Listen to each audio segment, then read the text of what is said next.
할렐루야, 할렐루야. 우리가 기도할 때 제가 조금 전에도 말씀을 시작하기 전에 잠시 기도했지만 예수님의 이름으로 기도합니다. 이렇게 우리가 기도를 늘 마무리를 합니다. 여러분들은 이제 제가 뭐 이렇게 대표하거나 또 제가 예배 시간에 기도할 때 좀 익숙하게 여러분들 귀에 이제는 들리는 이제 기도의 마무리일 수 있는데요. 이제 저 같은 경우에는 그냥 보통 존귀하신 예수님의 이름으로 기도합니다. 이렇게 기도를 마무리하거나 거룩하신 예수님의 이름으로 기도드립니다. 이렇게 저는 이제 보통 기도를 끝냅니다. 그런데 뭐 다른 목사님들의 기도를 이렇게 기도하시는 걸 들을 때나 또 우리 성도님들이 대표 기도하시거나 아니면 뭐 혼자 기도하시거나 이제 기도하시는 거를 종종 이렇게 같이 듣게 되면 어떤 분들은 뭐 우리를 죄와 사망에로부터 구원하신 예수 그리스도의 이름으로 기도합니다. 뭐 이렇게 기도를 끝내시는 분도 계시지요. 뭐 어떤 형태이든지 간에 우리는 예수님의 이름으로 기도합니다. 이 마지막 말 뒤에 우리 모두는 아멘 이렇게 믿음으로 고백하지요. 본인의 기도이든 대표해서 어떤 분이 기도를 하셨든지 간에 그 기도가 나의 삶에 이루어지기를 바라는 소망과 또 그 기도를 우리가 믿음으로 고백하고 함께 한다는 표현으로 아멘 이렇게 기도를 마치게 됩니다. 다양한 표현들이 있을 수 있겠지만 모든 기도는 예수님의 이름으로 기도합니다. 이렇게 끝나게 됩니다.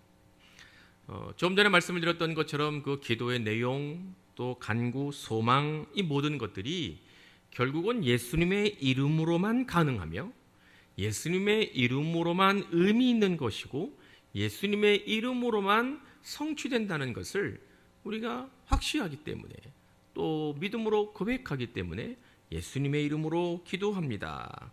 이렇게 고백하는 겁니다.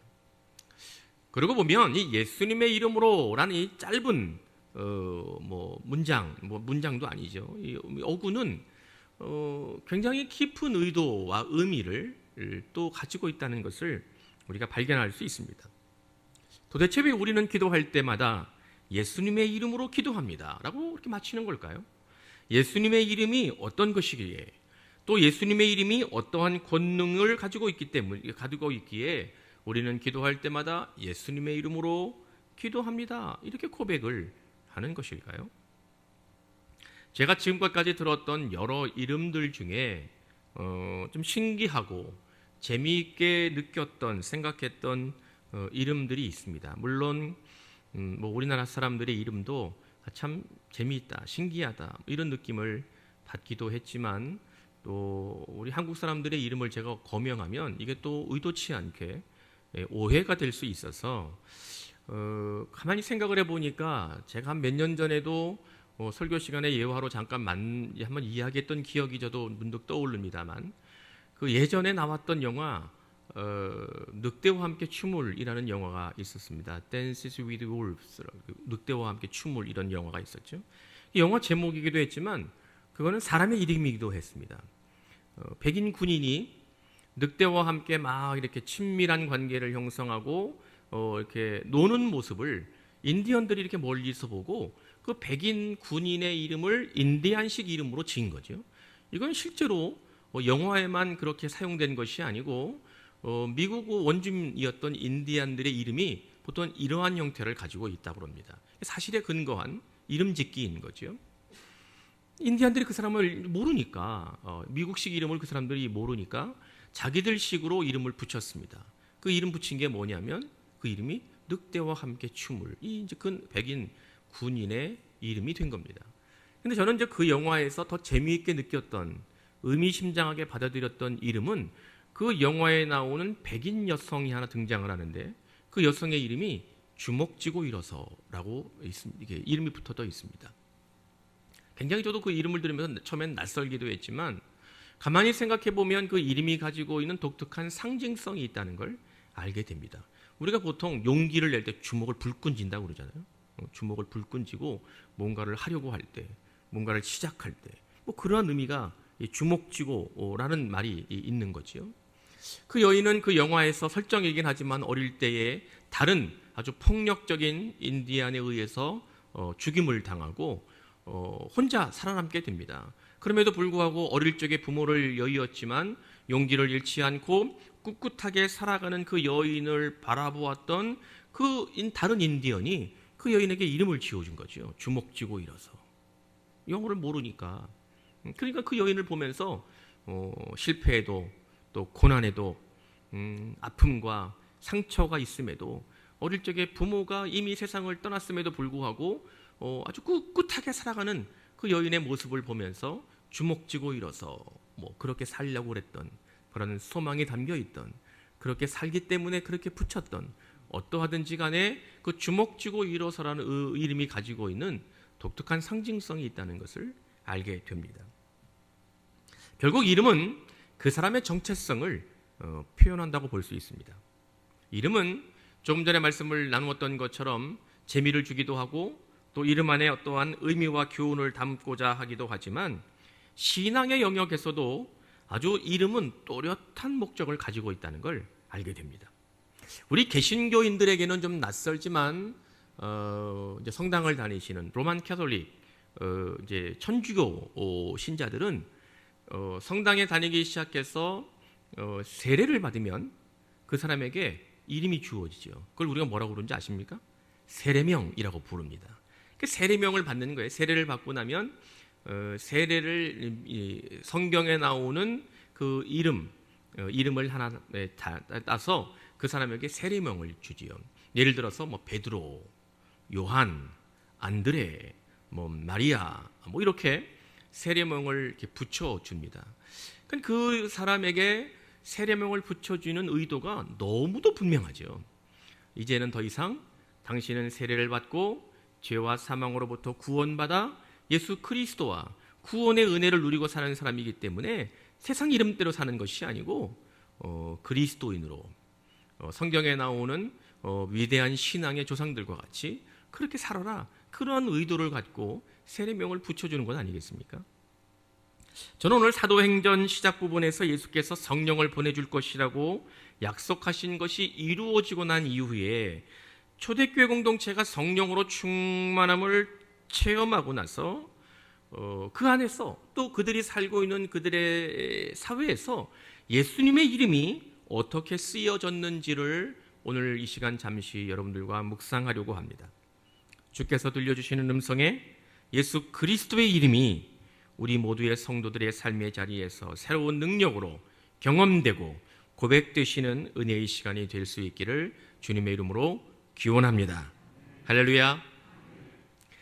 사도행전 3장 첫 부분은 베드로를 통해서 나면서 걷지 못했던 사람, 태어나면서부터 걸을 수 없었던 그 사람이 치유되는 사건을 사도행전 3장 처음 부분 1절에서 오늘 우리가 본문으로 읽은 10절까지의 말씀으로 기록하고 있습니다. 우리는 오순절 성령이 초대교회 공동체 안에 강력하게 역사하시자 그리스도인들, 다시 말하면 예수를 주로 고백하며 모여서 예배하고 살았던 그리스도인 한 명 한 명이 어떻게 다른 삶을 살게 되었는지를 알려주는 2장의 끝부분을 우리가 읽을 수 있습니다. 초대교회 공동체는 예수께서 십자가에 달려 죽으시고 부활하시고 승천하셨음에도 불구하고 별로 달라지지 않은, 별로 바뀌지 않은 세상에서 그들은 살고 있었습니다. 그들에게 유대 종교 지도자들과 로마의 제국은 여전히 거대한 산과 같이 그들을 버티고 있는 듯 보였고, 그것 때문에 예수님을 따르기로 결단하는 그리스도인들은 힘겨운 삶을 여전히 살아갈 수밖에 없었습니다.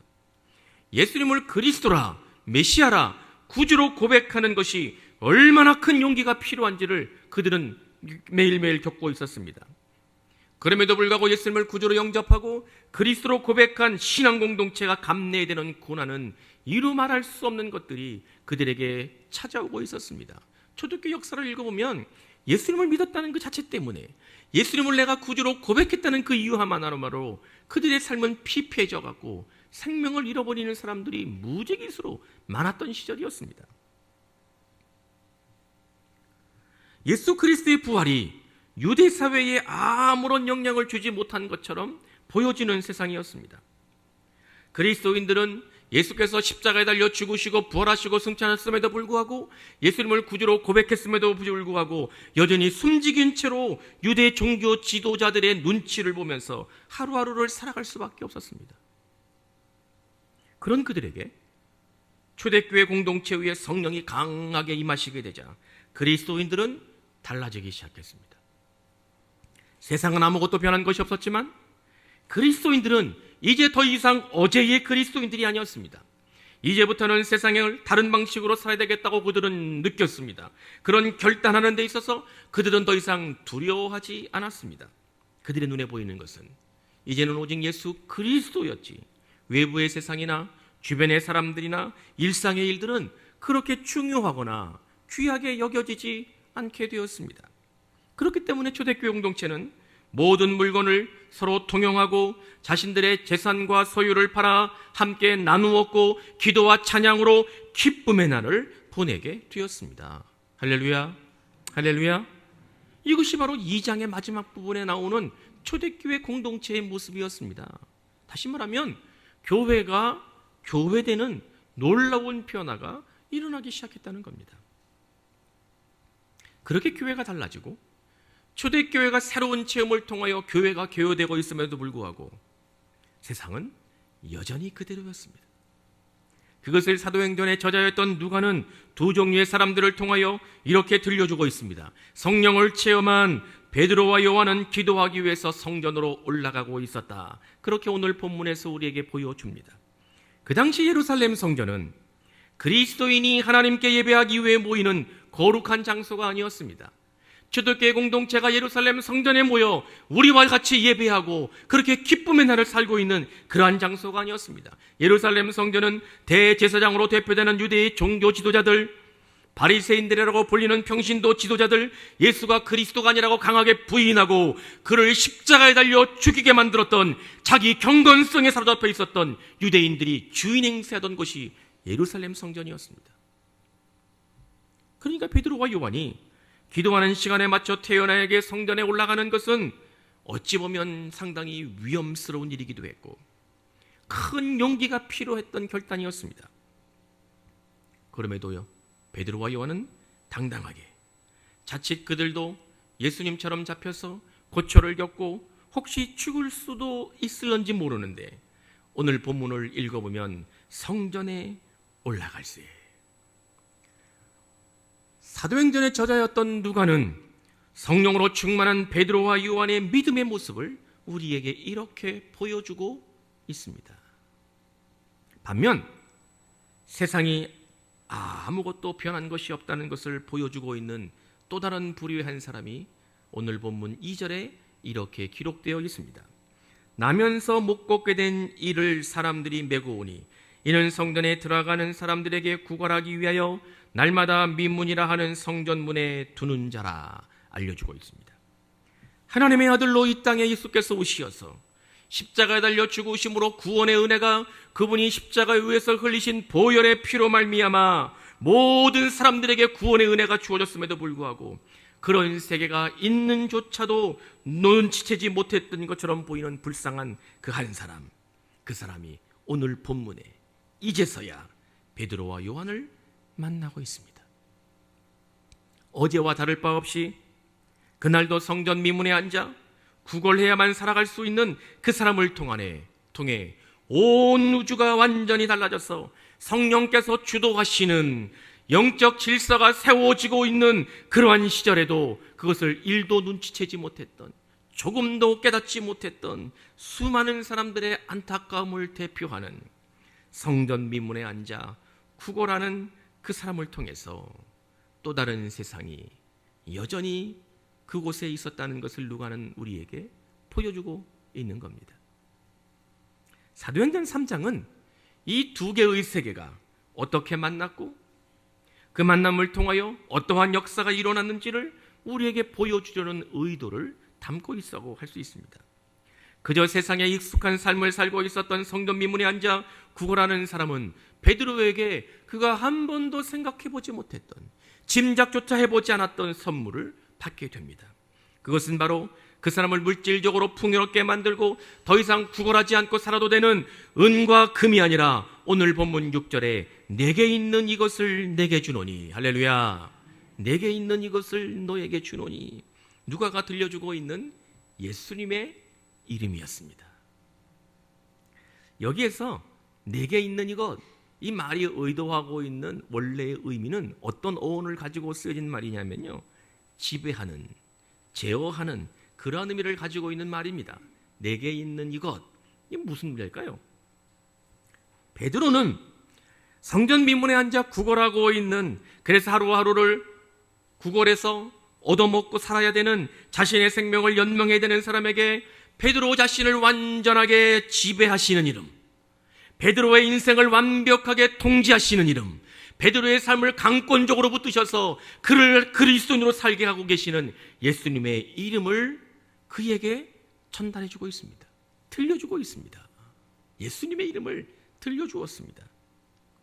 베드로는 예수께서 십자가에 달려 죽으시자 3년 동안 그렇게 열심히 따라다녔던 모든 것을 청산하고 원래의 어부의 삶의 자리로 되돌아갔던 사람이었습니다. 그는 한때 예수님을 하나님의 아들이라고 고백했던 사람이었지만 죽을 기세로 달려드는 세상의 엄포가 두려워 예수님을 3번이나 부인하였고 예수님을 저주까지 퍼부었던 배은망덕한 사람이 베드로였습니다. 예수님의 이름보다는 대제사장의 이름, 서기관의 이름들, 바리새인의 이름들, 세상 이름들이 더 커 보이고 더 위대하게 느껴지고 더 무섭게 생각했던 사람이 베드로였습니다. 그런데 오순절 성령이 그에게 임재하시자 베드로는 더 이상 세상 이름 때문에 휘둘리며 살아갈 수 없다는 것을 깨닫게 되었습니다. 베드로 자신의 삶을 지배하고 통제하고 제어하는 것은 세상 이름이 아니라 오직 예수님의 이름이라는 것을 확신하게 되었다는 것을 깨달아야 될 줄로 믿습니다. 그렇기 때문에 베드로는 더 이상 세상에 두렵지 않았습니다. 세상 이름을 내걸고 주인 행세며 살고 있는 그곳에 성전에 기도하러 올라가는 것에 대하여 더 이상 무섭지 않았습니다. 베드로가 가야 할 곳, 그를 보내시는 성령의 인도하심에 따라 그가 머물러야 할 곳이 있다면 그곳에 어떠한 사람이 있든지 어떠한 사람이 세상 이름을 내걸고 주인 행세를 하고 있든지 꺼릴 것이 없었습니다. 베드로를 이끄시는 성령 예수님을 의지하며 나아갈 수 있는 그의 능력과 권능이 예수님의 이름을 통하여 그의 삶에 주어졌다는 것을 믿으시기 바랍니다. 예수님의 이름을 붙들고 살기 시작한 베드로를 통해서 나면서부터 걷지 못했던 그저 세상의 일상의 삶에 묶여 평생을 그렇게 힘들게 살고 있던 병자조차도 일어나는 기적을 경험하게 된 것임을 믿으시기를 주님의 이름으로 기원합니다. 1990년 11월 16일 실화이기 때문에 날짜까지 밝혀드리는 겁니다. 지금은 이분이 항공선교사로 사역을 감당하고 계시다고 합니다. 신일덕 기장, 대한항공 비행기를 조종하는 기장님이에요. 1990년 11월 16일은 김포공항을 출발해서 사이판으로 가는 비행기 대한항공 725편 비행기를 조종하고 있었습니다. 그 비행기 안에는 그날 결혼한 61쌍의 신혼부부들, 그러니까 부부가 가는 거니까 꽤 많겠죠. 이게 몇 명이 벌써. 그리고 다른 승객같이 합쳐서 그 비행기 안에는 165명의 승객들이 탑승하고 있었습니다. 그 승객들뿐만 아니라 스튜어디스, 조종사들 이러면 더 많은 인원이 대한항공 725편 비행기에 타고 있었습니다. 김포공항을 이륙할 때는 늦가지 온 날씨였지만 기상이 아주 좋았다고 합니다. 독실한 그리스도인이었던 신일덕 기장님은 마이크를 잡고 기내 방송을 합니다. 신혼여행에 기쁨이 넘치고 알찬 여행이 되시기를 바랍니다. 하나님의 축복이 여러분들에게 있기를 바랍니다. 이렇게 기내 방송을 마치고 비행을 했습니다.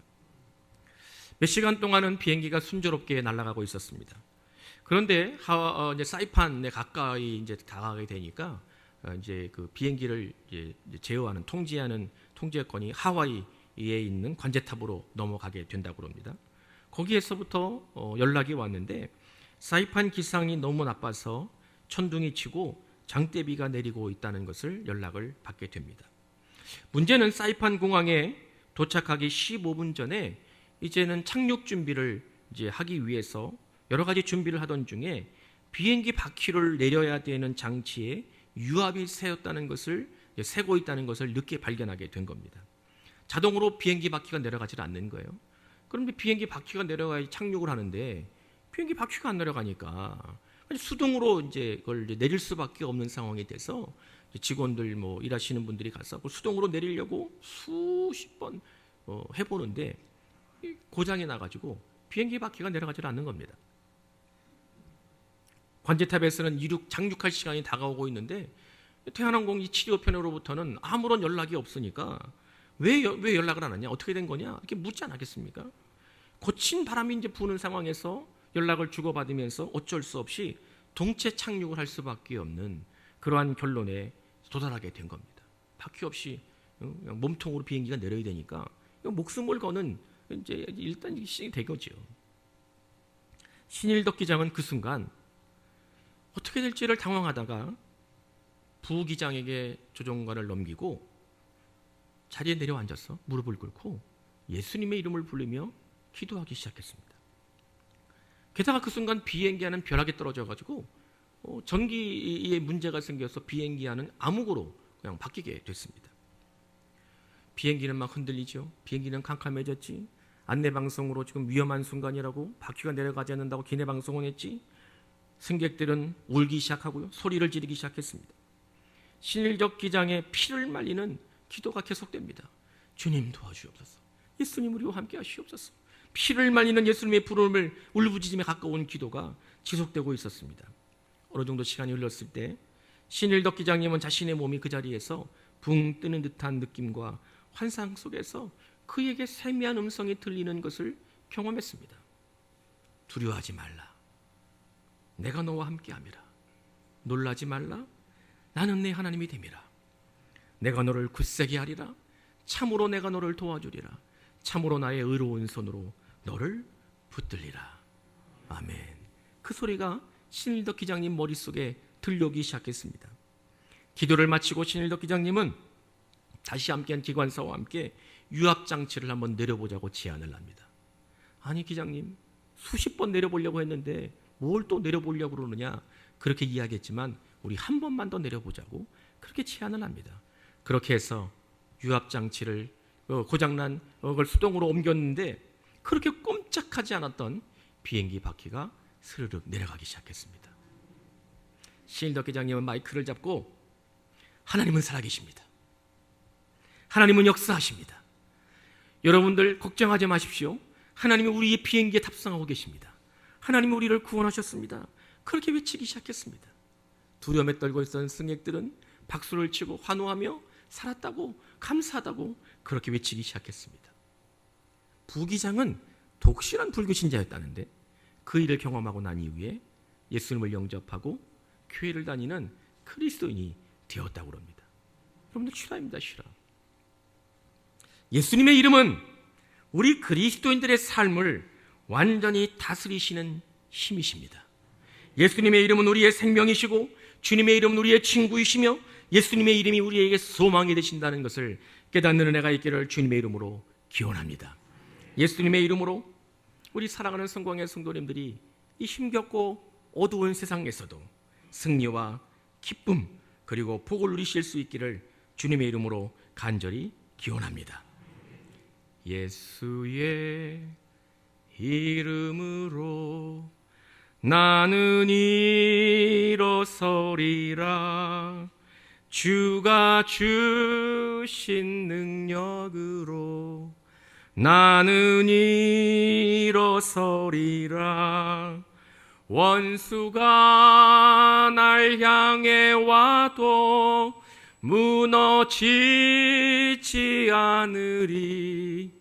주가 주신 능력으로 주가 주신 능력으로 주가 주신 능력으로 일어서리. 할렐루야. 기도하겠습니다. 전능하신 하나님, 오늘 우리에게 선포하신 말씀이 우리의 삶에서 실제가 되게 하여 주시옵소서. 예수님의 이름으로 승리하는 우리 모든 성광의 성도들 되게 하여 주시옵소서. 암흑과 같은 세상 속에 오늘 우리가 살아가고 있을지라도 예수님의 이름의 능력으로 우리의 삶의 새같이 빛나는 하나님의 은혜를 경험하며 살아가게 하여 주시옵소서. 존귀하신 예수님의 이름으로 기도하옵나이다. 아멘.